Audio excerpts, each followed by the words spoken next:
এটা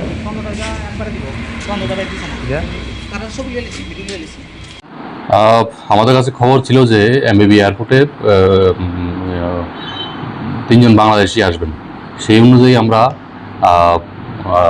এমবিবি এয়ারপোর্টের স্টাফ সহ ওদের সহায়তায় আমরা তিনজন বাংলাদেশিকে আটক করি এবং আটক করে যাদের মধ্যে একজন ছিলেন পুরুষ এবং দুজন মহিলা, তাদেরকে আমরা থানাতে নিয়ে আসি এবং তাদের এখন জিজ্ঞাসাবাদ করছি। তাদের বিরুদ্ধে আইনানুগ আমরা ব্যবস্থা নিচ্ছি। কোথায় বাংলাদেশ কোথায় থেকে এসেছে এবং কোন দিকে এসেছে এবং কোথায় যাওয়ার পরিকল্পনা? ওদের বাড়ি বাংলাদেশে চট্টগ্রাম, ফরিদপুর দুই ডিস্ট্রিক্টে আছে। তো ওরা অ্যাকচুয়ালি যাবেন ত্রিপুরার বাইরে যাওয়ার উদ্দেশ্যে ওদের, ওয়েস্ট বেঙ্গল। আর বাকি আমরা জিজ্ঞাসাবাদ করছি ওদেরকে। এখান থেকে ঘুরলো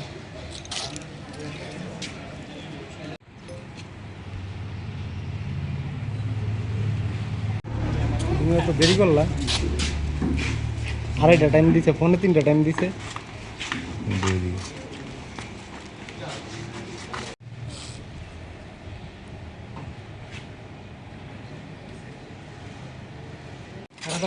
দিদি আপনি দিয়ে যান, আপনি দিয়ে যান, আপনি দাঁড়ান দাঁড়ান দাঁড়ান।